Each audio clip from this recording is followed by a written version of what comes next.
Low end problems, am I right?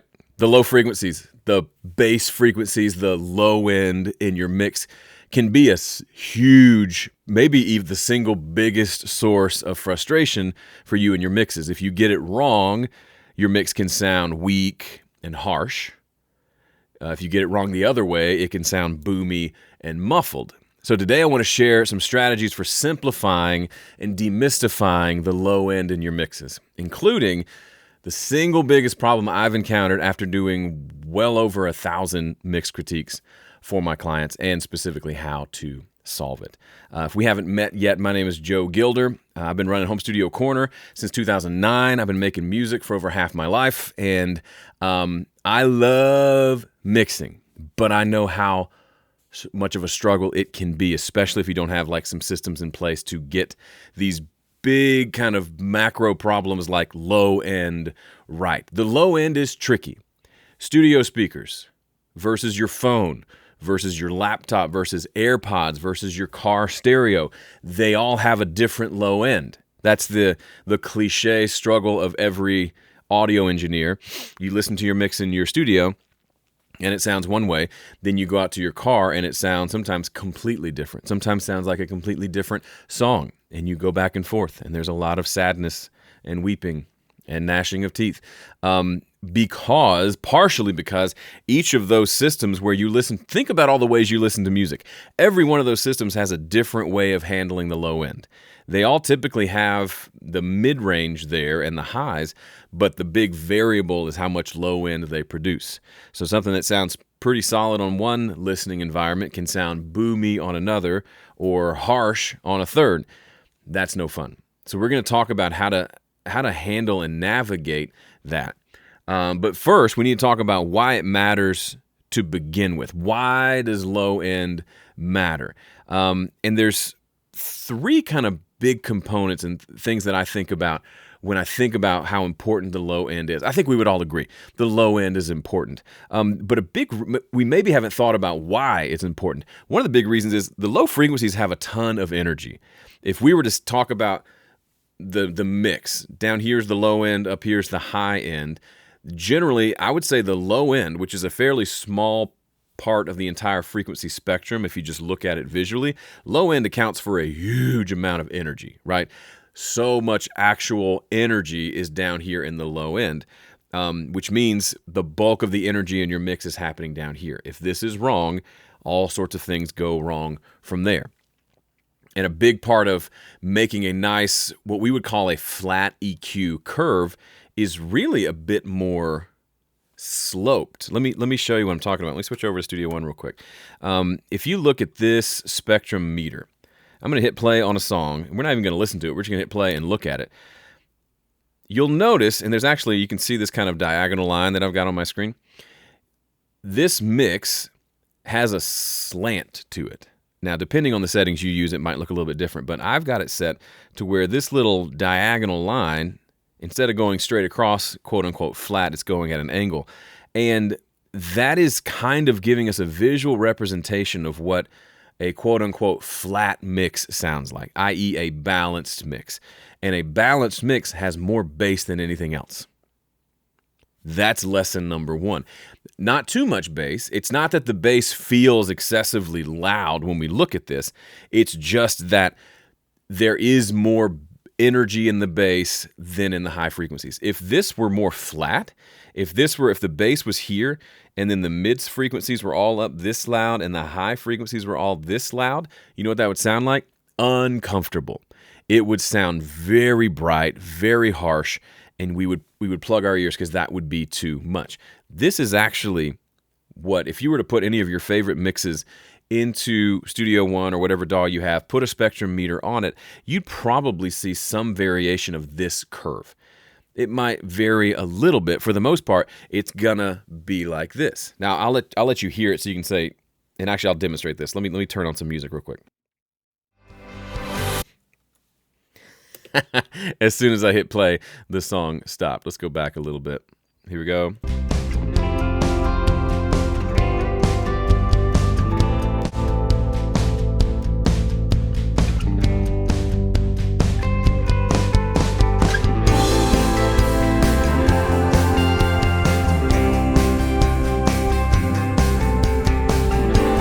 Now, just for giggles, let me try to make that look more flat. Just because I think it'll be kind of fun. Let me turn this on. Let's put a big shelf. And let's try to visually make this curve. This is going to be crazy. Go more flat across the top. It's pretty close. We're going to clip everything. Let's turn it back down. So now you see how, you can see the crazy boost, but you can see how now this is more flat across. And you might look at that and say, oh, it's nice and flat. Let's listen to it. Let's go back to where we were. I'm going to ease the volume up because I'm afraid it's going to be uncomfortable.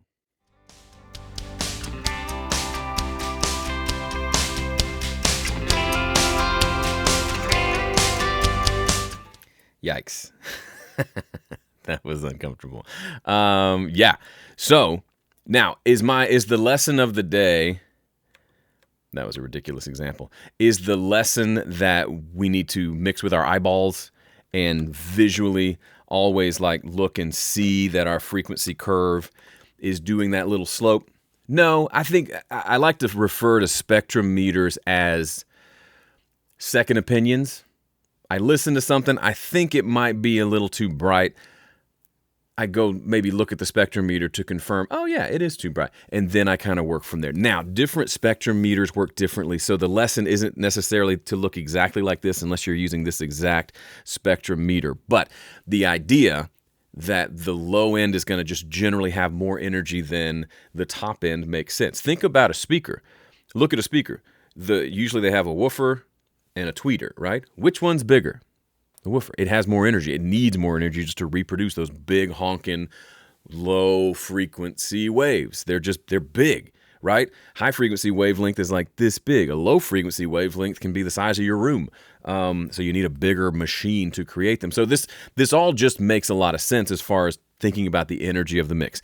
If you find that your mixes are really, really bright and you're having a hard time getting the low end to come in, then you're probably doing too much boosty up in the top end, and that low end doesn't have a chance. Like the thing I just played for you, yes, I boosted the low end, and then I had to turn down the overall volume, but the low frequencies didn't change.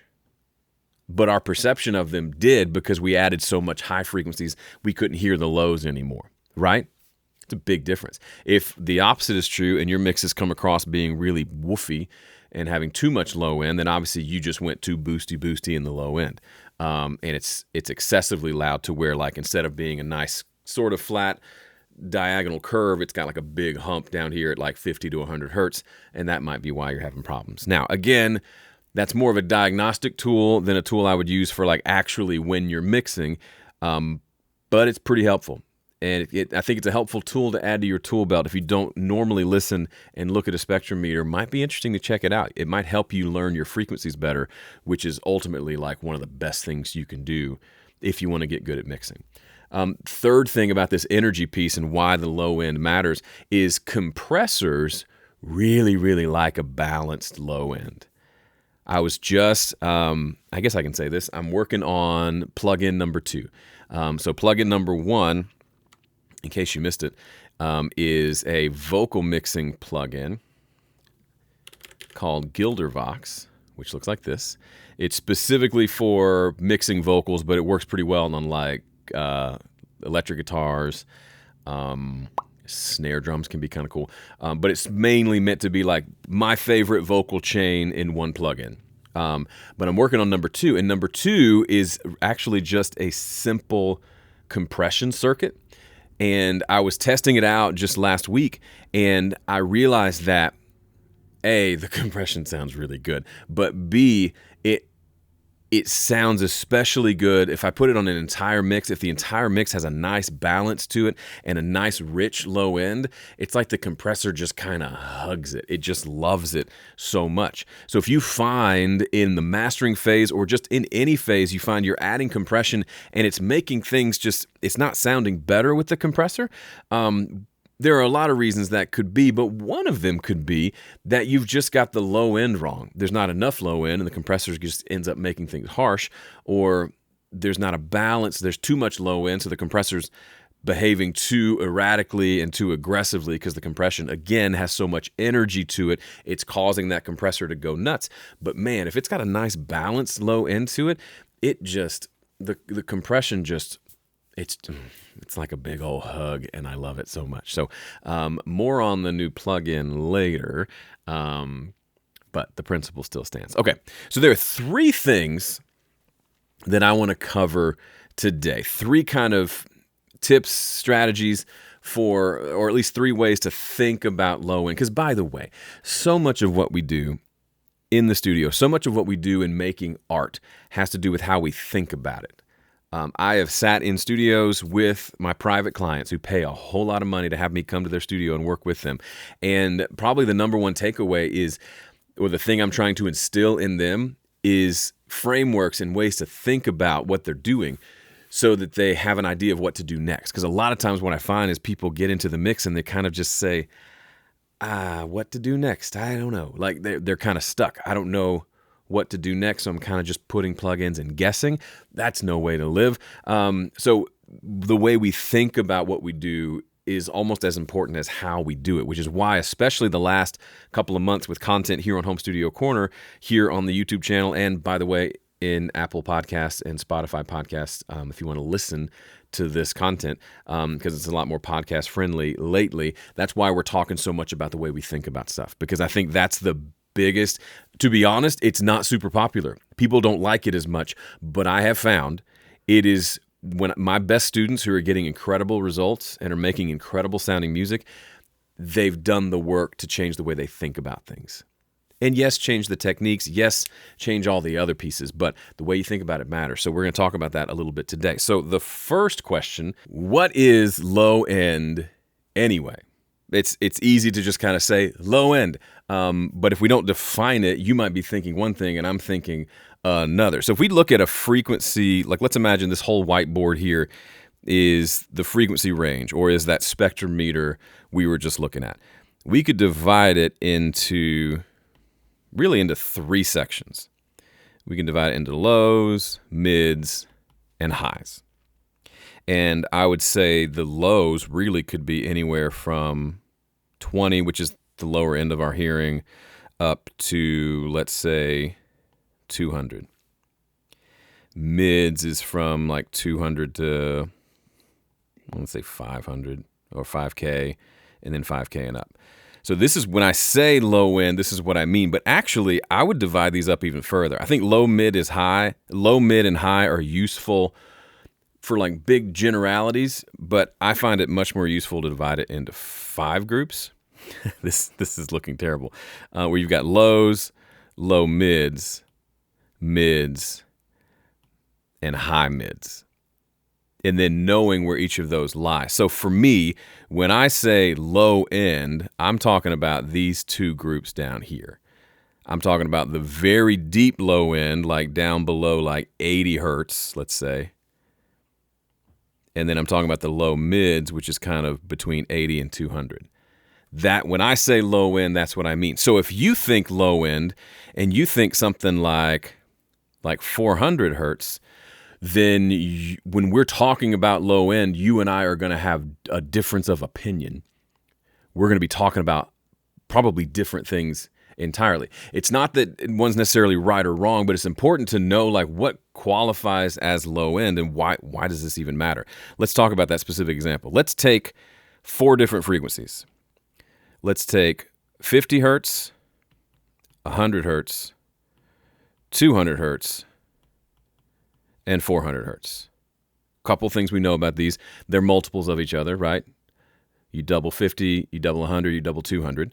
When I show you those frequencies, when you think about 50 or 100 or 200 or 400, do you hear those in your head? If not, this would be a great exercise for you to do. Learn what each of these frequencies sounds like. And you might think, oh, they're pretty close together, right? They're all kind of in the same ballpark. And I might say, yeah, I get why you would think that. For example, we come over to an EQ. Here's 50. Here's 400. It's just this range right here. It's like maybe a third of the entire range of EQ. So it makes sense. We might say they're all kind of the same. They're not all kind of the same. And I'm going to prove it to you right now. What do we know about the way frequency relates to pitch? Anybody know? I'm talking as if this like I'm teaching a class in a room. The difference, when you double the frequency, you double the pitch. So here's how this would work out. Let's say 50 hertz. Let's say I could sing that. I can't, but like, let's go. Then 100 would be. 200 would be. 400 would be. That's a huge, that's as low as I can sing and about as high as I can sing, because the difference between these two and these two and these two is an octave. Now, we don't think about mixing in terms of octaves really, right? I don't think, I will now go adjust the octave of that. It's just, when you think about that, for me, this was the big unlock for me that helped me mixing low end, to realize that 50 and 100 are vastly different. They're not just a little different, even though they're like next door neighbors on the frequency spectrum, next door neighbors on the EQ, next door neighbors on, if you've got one of those 7-band EQs on your pedal board, 50 and 100 are right next to each other, but they're an octave apart. That's an octave apart, like from the open string to the 12th fret on a guitar, an octave apart. Then go to 200, that's 2 octaves apart. That's a big difference. So why am I belaboring this point? Because it's so important. If you think the problem is at 200, but the problem was really at 50, you're off by 2 whole octaves. You're going to be over here at 200, just doing your thing, trying to EQ 200 to get to fix whatever problem you have, but the problem is way down the street at 50, and vice versa. So this is something we actually talk about in depth on day 3 of my speed mixing challenge. If you haven't come, you need to come. It is a wonderful experience. It's a 5-day online coaching experience. We meet for about an hour or 2 every day, Monday through Friday. Go to speedmixingchallenge.com, sign up for the next one. You're going to love it. But we talk about this in depth, this idea of learning how to develop our ears so we can hear these frequencies well.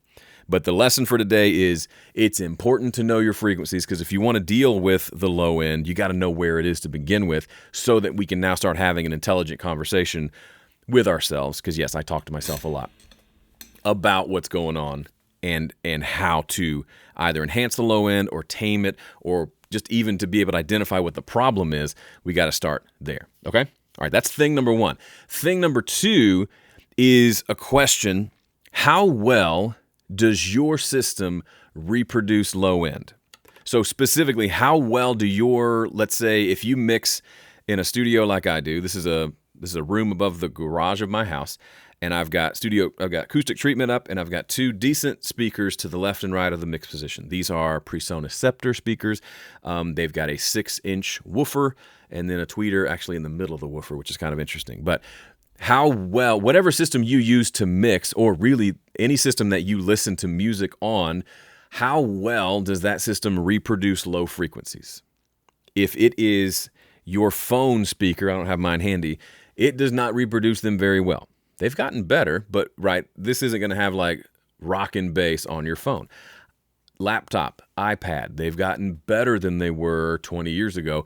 Well, iPads weren't around, but laptops were. They sound better, but they don't reproduce low end really well, right? Your earbuds, some of them reproduce low end like crazy. Like I think the times I've listened to like the Beats headphones, they got like extra low end, which is interesting.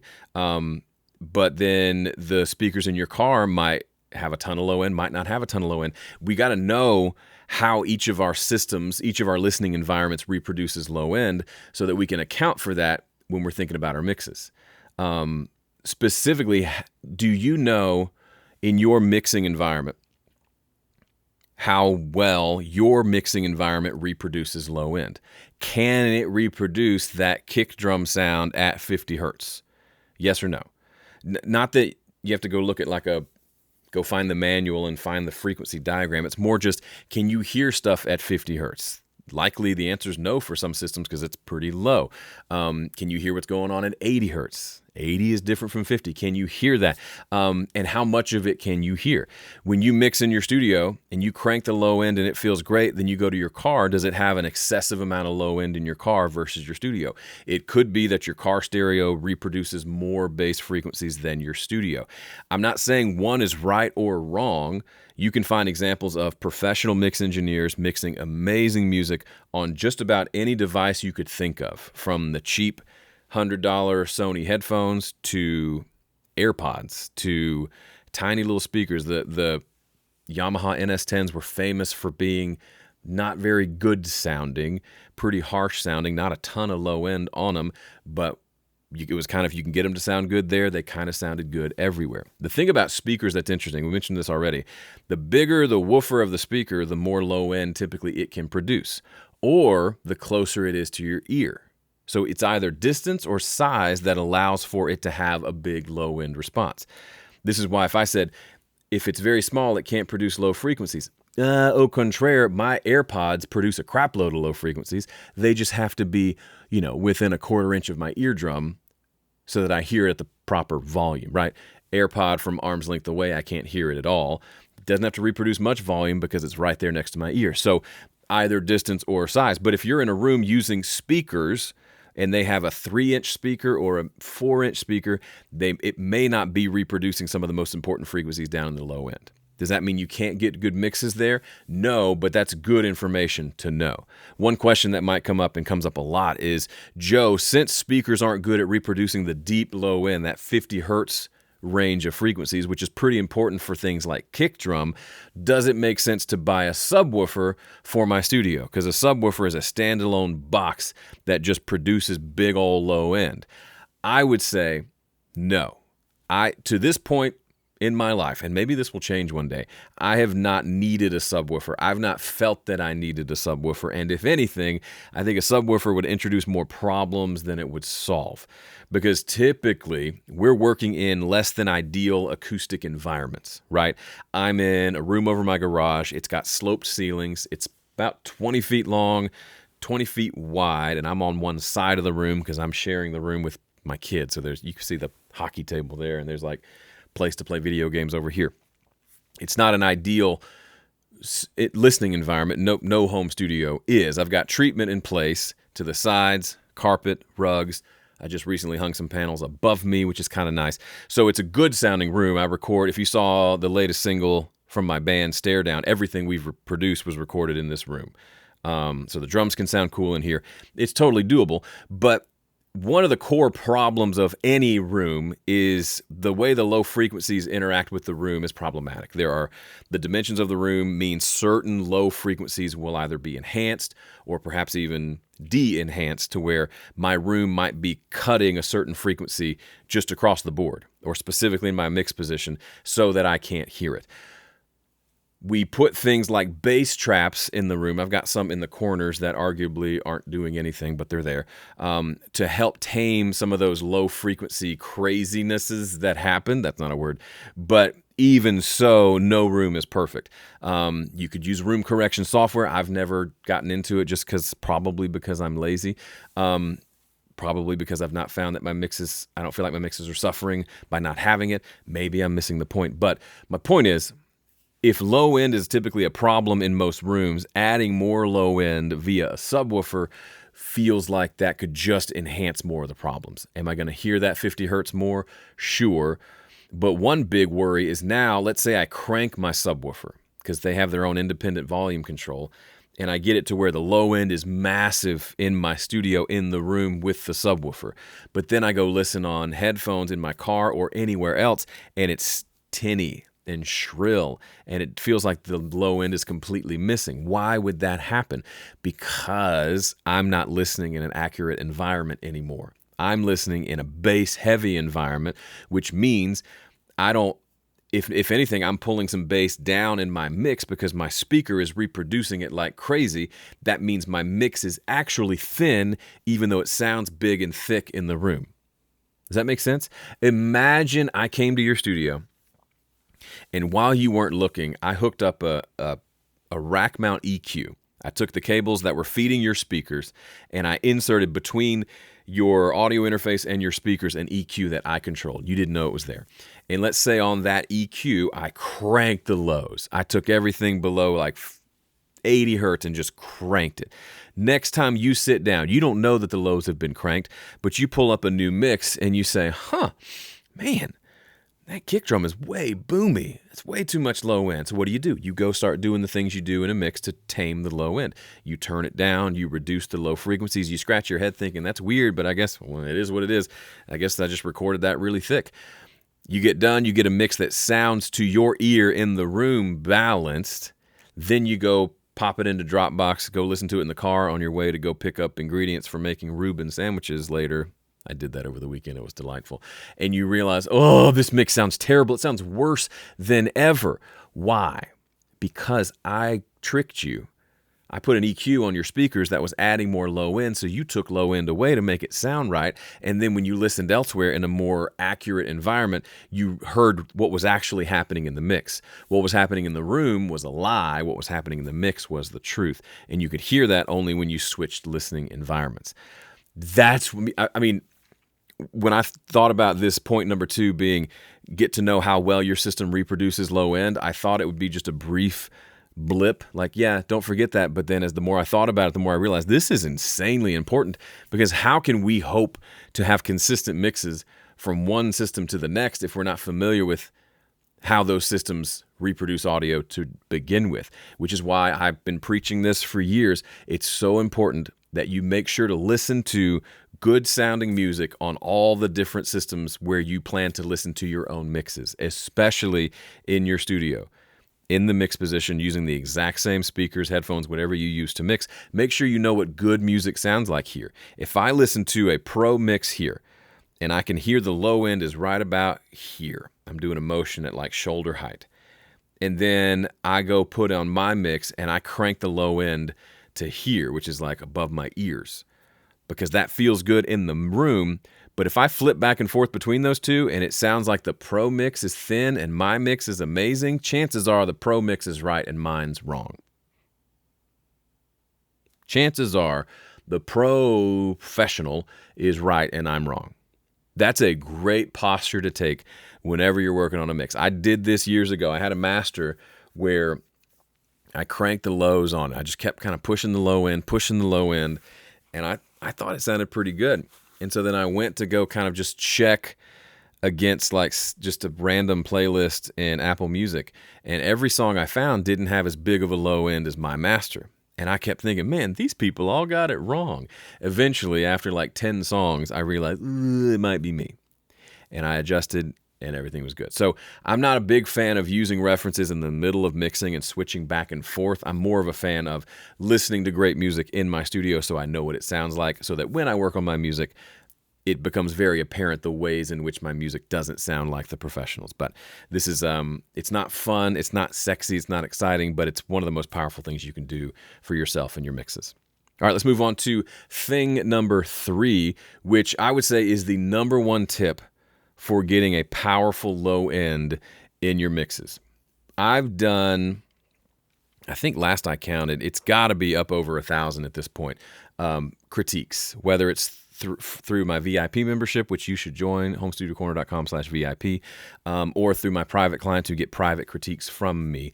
I've done lots and lots and lots and lots. And one of the biggest problems I hear when I do these critiques, specifically when it pertains to low end, is this. Let me show it to you. Let's go over here to the iPad. If, let's say there's a mix and I'm listening, if this is kind of what I'm expecting to hear, like a flat EQ curve, or given what we talked about earlier, let's say this is flat, and oftentimes, let's mark these out so we can, let's say this is the lows, these are the low mids, these are the mids, high mids, and highs. Okay? Typically, when I hear a mix where something's going wrong in the low end, what I'm hearing usually kind of looks like this.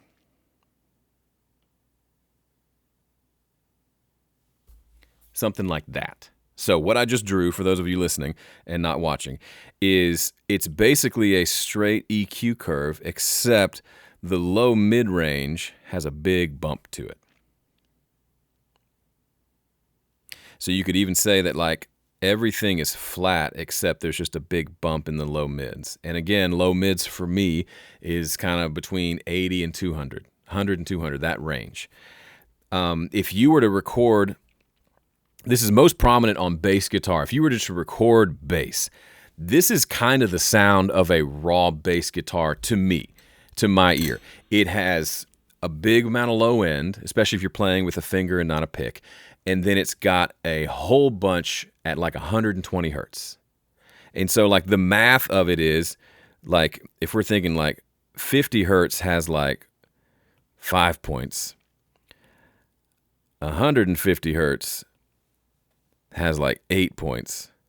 And then there's usually nothing in the mids. And if it's kind of a growly sound, it might have like 8 points of growl in the upper mids, perhaps at like 3K or something. But what we're talking about is it's flip-flopped. What I hear is almost as if the bass player is playing do do do do do do do, but really what I hear is bo do do do do do do. So when you play a low E on the bass, what comes through, there's a lot of harmonic information going on there, and what comes through is either it's either in our heads or it's in the audio itself, is an octave up. So even though it's playing bo whoa whoa whoa whoa, sometimes what we hear is bo whoa whoa whoa whoa, and the way it records for whatever reason emphasizes like that second octave or the first octave instead of the original note. And so in a dense mix, when a lot of stuff is happening, that low end gets drowned out. That first octave gets drowned out by the second one. And so the low mids are louder than the lows. The lows might be plenty loud. They might be perfectly loud, but because the low mids are even louder, they're drowning out what's happening in the lows. And we can't hear that cool, deep, chest-thumping low end that we recorded because the low mids are being jerks. Imagine you're conducting a choir, and you've got bass, tenor, alto, soprano. I sang tenor mostly when I sang in choirs. And let's say we're singing along, and the tenors are too loud.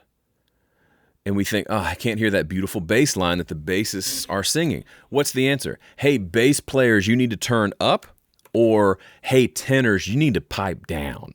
The answer is the second one, because there's only so much volume that the basses can go, but the tenors can absolutely be quieter. Come on, tenors, get it under control. It's the same thing. In this situation, the tenors are the low-mid frequencies. The basses are the low-low frequencies. The basses are like the 50 hertz. The tenors are like 150 hertz. We got to flip-flop. I'm not saying get rid of the tenors. We need their part. We need that low-mid frequency for the warmth that it provides. But when it's the star of the show, if I were to look at the graph of the bass and see that the low mids are the loudest part, then I need to flip that around. I need the lows to be the loudest part. The low mids need to pay homage to the lows, need to just bow down to the lows so that we can hear the lows more properly. This is one of the single biggest aha moments for me in my mixes. I remember when I ran dueling mixes, which I ran with Graham Cochran, my dear friend, for 7 years. We would mix a new song every month. He would mix it, I would mix it, our members would mix it. He and I would post our mixes, and we would compare, and we would both share videos of how we mix the song. Super fun, super educational, such a fun experience. But early on in dueling mixes, I would always listen to his mix and say, I like his low end better. I like what he did with the lows. Like his low end felt bigger. Like how did he discover more low end than I did? And I initially thought, oh, he must just be boosting the lows. But the overall lows of his weren't louder. There was something different going on. This is what was different. His low mids were more controlled so that we could hear the deep low end. A lot of times the problem you're facing of I can't hear enough of that low end, a lot of time the answer isn't just boost the low end. It might be just cut something else that's in the way. That's a more minimalist approach, but it works really well. And by the way, this applies to way more than just mixing bass, but that's the topic of today. So here's a question for you. Are you frustrated with your mixes? Even though you've been studying mixing for a while, maybe you've watched a bunch of my videos, come to my speed mixing challenge. where you'll learn my incredibly simple 5-step approach to mixing that makes it fun, fast, and effective. Like, for real. You might finish a mix by the end of the week and be blown away by how good it sounds and by how little you've done. It's not about being fast and chaotic. It's about having a completely different approach to mixing where you're doing less and getting better results. It's wild. I promise you it will be worth your time. Go to speedmixingchallenge.com or see the link in the description to come check it out. So in closing, anytime that you spend getting better at handling the low end in your mixes is time well spent. Because if you get the low end right, the whole rest of the mix comes together so much easier. Thanks for watching. I'll see you next time.